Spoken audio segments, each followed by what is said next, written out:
We have blown all the fireworks, we have eaten all the burgers and hot dogs, and we have gotten all the sunburns we can handle after this 4th of July weekend. Hopefully you each had a safe and wonderful holiday. But that means it is time to stop talking about the NBA, to stop worrying about the godforsaken awful White Sox and the middling Chicago Cubs. Guys, it is time to talk about football. We are here on the Sports Cubicle, the marvelous one, Dan Marver and Paul Chivari throughout the entire show. It's Devin Tingle, I'm Mike Mercado, and we are going to take a look at something I found fun. To me, the official start of the NFL season is not the draft. It's not after the Super Bowl. It's all year long because the NFL never ends. But 4th of July weekend really, to me, is the beginning of that. It's kind of like St. Valentine's Day, Valentine's Day in the United States, where baseball, even though it's spring training and pitchers and catchers are reporting, you start thinking about it. Post NCAA tournaments, we're thinking about all these different things. And to me, 4th of July on the sports calendar is we're going to finish off baseball and the NFL is starting training camp. So that means it is time to become degenerates and see what the betting lines are for this upcoming Bears season. And the information we're going to give today comes to us from ESPN Sports Betting. And these lines are courtesy of Caesars Sportsbooks.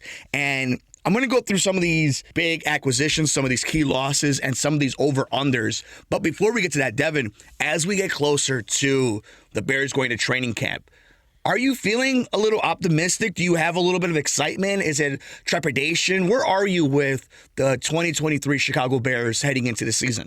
Well, right off the bat, I don't think they'd have to try to be worse than they were last year. So I think right off the bat, we're going to have a better season.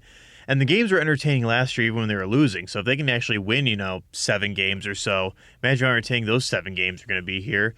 We got Green Bay, who lost their, star franchise quarterback in Aaron Rodgers. And I'm sorry, Jordan Love is not that great.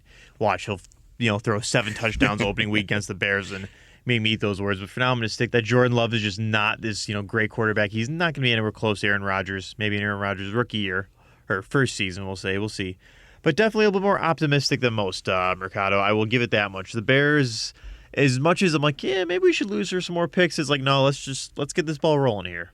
So to kind of give you a preview of what we were looking at last season, because there's been some time already at this point, and there's been a lot of excitement because we've had the draft, they've had the acquisitions, and there is some stuff going around the division. I think people kind of forget how bad last season really was. And just as a reminder, the Bears in 2022, their win total was projected at 5.5.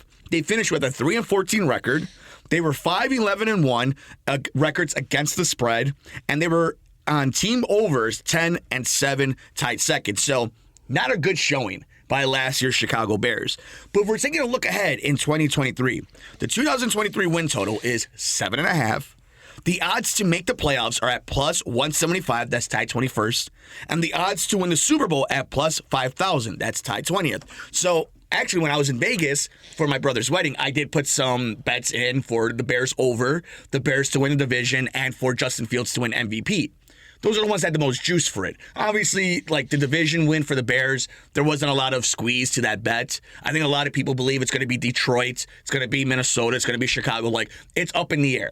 I think most people just agree it's not going to be Green Bay at that point. But there is some numbers I want to take a look at, and that is the Justin Fields under 875.5 rushing yards. So one thing that I've noticed a lot is the love for Justin Fields. Let me ask you this, Devin, if you're a Bears fan, if you're a homer, if you're somebody who thinks okay, they can actually make some noise, if you're ever going to bet Justin Fields to do and have one of these spectacular seasons like Jalen Hurts, like Joe Burrow, like Justin Herbert, where on his rookie contract, few years into the offense, if he's going to become an MVP, it's got to be, this is the scenario where it happens, right? I mean, yes, I guess either it's within the next few years for sure here. Is Justin Fields the MVP type caliber? See there, you're having hesitation on that. Is Justin Fields a MVP caliber quarterback? Not what you've seen or maybe glimpses you have seen, but if you had to put, we're talking about overs and unders and against the spread, if you had to put $1 on it, is Justin Fields the talent there MVP level? I don't think so. And honestly, I hate to say, as much as you said, forget about everything you've just seen. I got to go back to what we were seeing last year there. And it's definitely the Bears have made some moves. It looks like, we're going to try and build an offensive line. oh, we're going to try and build a defense so, if Fields can score, 3 touchdowns, we didn't lose by 4.5. And that's what I'm saying here. But I don't think this. I mean, I know you put some money down, good on you, but I don't think this is the year Fields is going to become the MVP. Crazier things have happened, though. But honestly, I don't see. Here's the thing. It's like, is Fields the franchise quarterback for the Bears? Yes. We finally have a good one after our last, 3.5 got us, for the Super Bowl 1 playoff appearance, maybe 2? You could have also said over the last 100 years. So. Last 100 years. There's some different numbers there.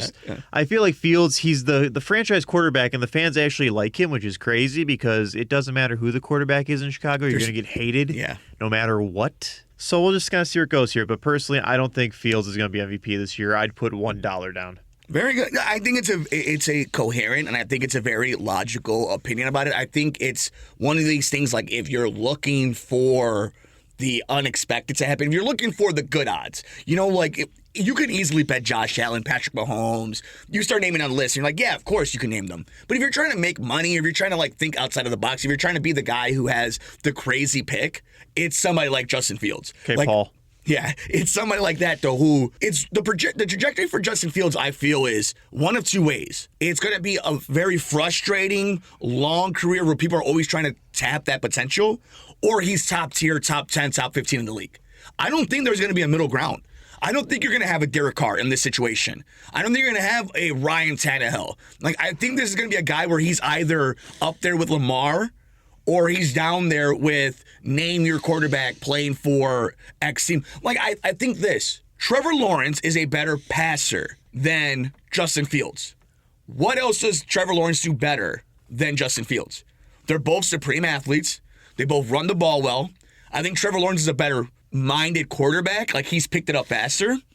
But I don't think that there's this huge gap between the two quarterbacks. Other than being a better passer, I will agree with you there. Because as we all know, Justin Fields doesn't exactly throw the ball the best, I guess. Yeah. And, of course, with guys like DJ Moore, it'll be very interesting to see. Because I keep seeing this thing on Facebook. Oh, can you imagine how good DJ Moore would be with an elite quarterback? It's like, is Fields an elite quarterback? Yeah, but is he an elite passer? Yeah, that's a good point. And that's the thing I'm going to get to here. And it's very iffy to see here. But again, let's just take a look, though, at some of the rushing quarterbacks in the league right now. How many playoff appearances have the Ravens made with Lamar Jackson? Superior athlete, but they haven't made a Super Bowl appearance since then. I think they've made, once or twice, and they haven't really they've made some playoff runs, but they've never been, Lamar Jackson hasn't been to the Super Bowl. Or let alone the AFC Championship game. Right, but you would say that, they're a perennial contender. Because they have Lamar on their team, right? Yes, because Lamar is a quarterback that's on that level. Yeah, I'm not crapping on Lamar or anything. Right. I mean, a lot of people online really like to mess with Lamar Jackson. I'm like, why? I'm like, he's actually really good. If he was on a different team, just imagine how phenomenal that guy would be, and you'd be loving him like he's Tom Brady or Patrick Mahomes here. But that's just my thing here. It's like, if we look at the history of rushing quarterbacks, it's like, does Michael Vick have a Super Bowl ring? Lamar Jackson, I'm saying he has not ever once played in an AFC Championship game, let alone Super Bowl, obviously, here. I mean, Colin Kaepernick was, he started off rushing really good, and he did lose the Super Bowl, but he kind of fell really hard. And again, he had a really bad 49ers team around him towards the end of his career here. But again, it's like, just the rushing quarterback can only get you so far here. And as I did prove with a guy like Colin Kaepernick, yeah, you went, you go to the Super Bowl. You can go to the Super Bowl, absolutely. They were there. They could have won. I mean, Jalen Hurts, if he didn't play the greatest team of his era, probably wins a Super Bowl after being kind of ridiculed and almost in the same kind of path that Fields is on. So I think you're onto something. I think it's still so much of the unknown, and this conversation is a fun conversation to have in July.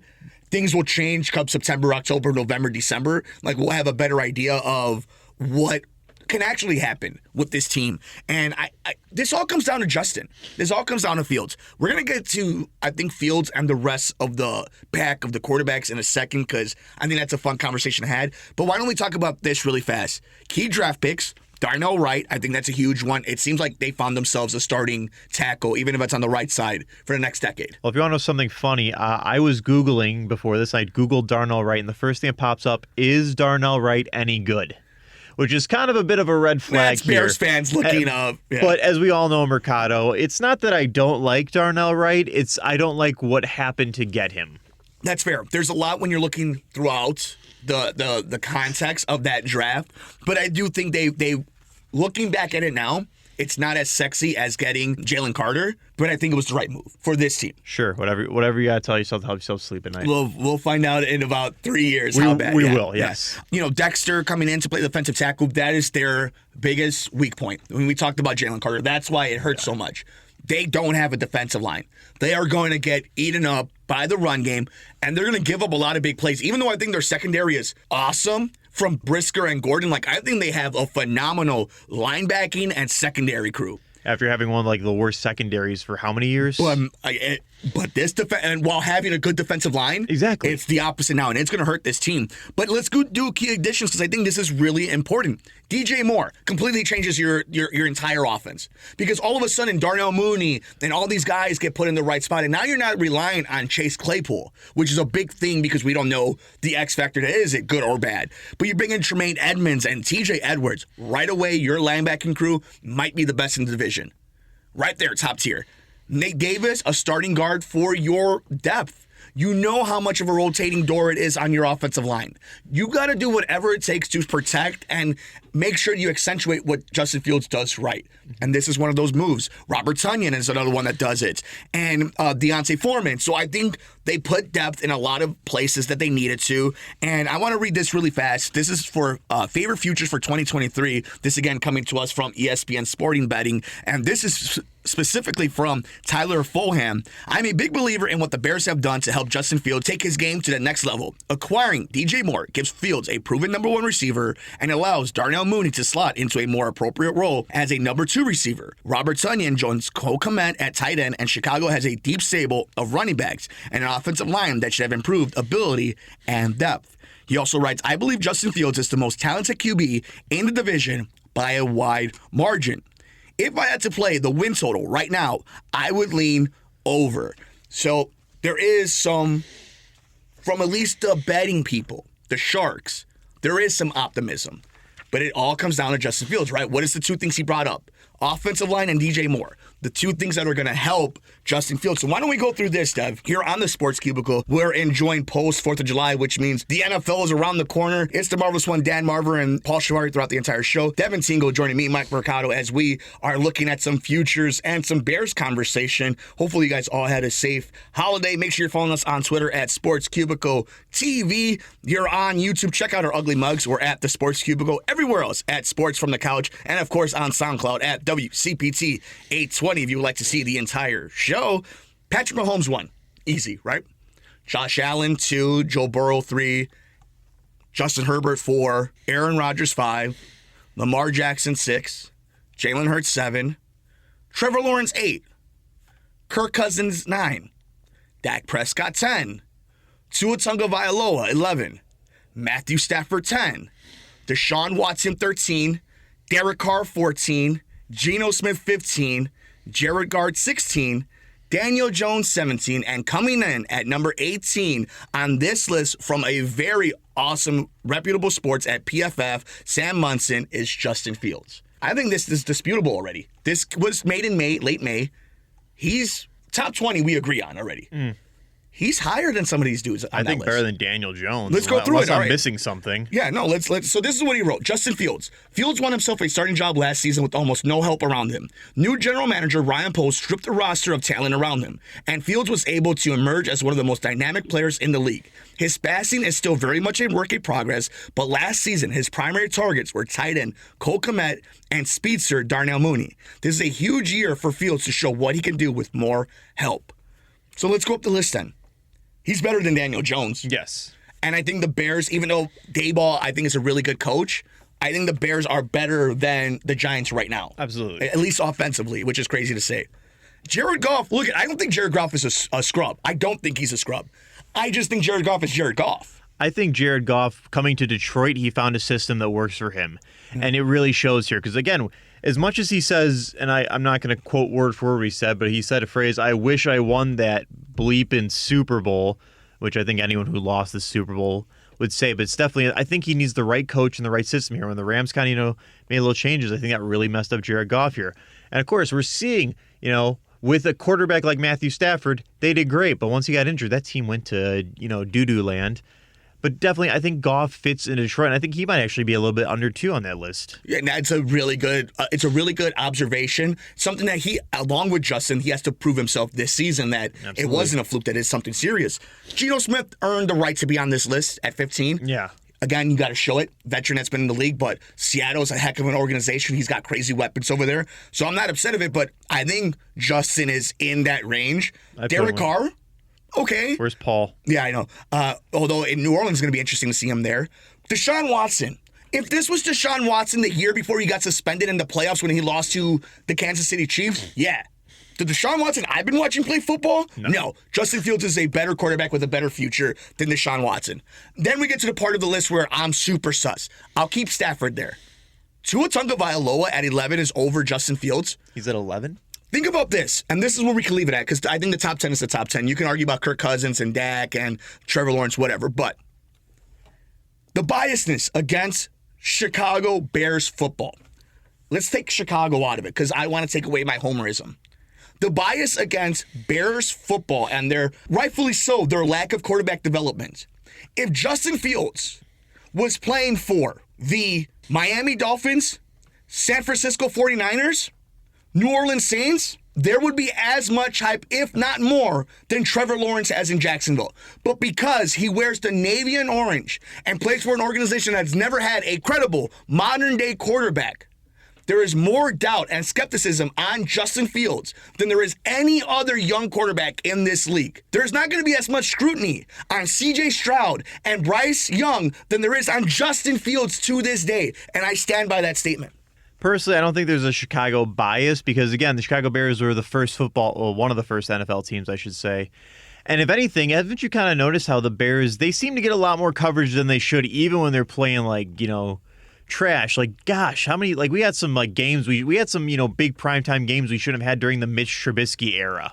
I mean, granted, we had Cutler forever, but still, it's like, well, Cutler was hated because of his attitude here, but a guy like Mitch Trubisky who can't even play well, at least the media knew how to play nice with him. And the thing about Justin Fields is he's very entertaining, he's very liked, he's very cool. That's one thing. He appeals to kids. He's got that Patrick Mahomes factor. All these little boys want to start curling their hair now just like him. And they want to look like him, and they want to wear one, and they want to wear all the equipment that he does and all the swag. But I do believe, because this is a charter franchise that has a huge market in Chicago, but all this city knows and all lazy pundits know how to do is say, running back and linebacker is Chicago. Bears defense, Bears weather. And they don't know how to evaluate. Neither do we. As local sports fans and pundits, we don't know how to evaluate a quarterback in Chicago. I will agree with you on that one here because, my God, I'll never forget the playoff year where Cutler got hurt and people were blaming Caleb Haney for them losing the playoffs.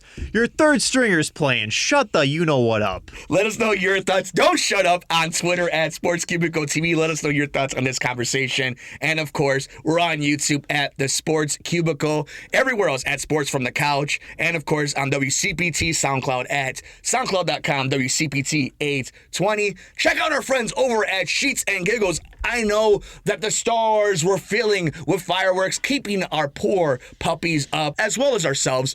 But you could have been in style. You could have done it in comfort. You could have got a good night's sleep by visiting our friends over at Sheets and Giggles, checking out the amazing eucalyptus mattress and sheeting.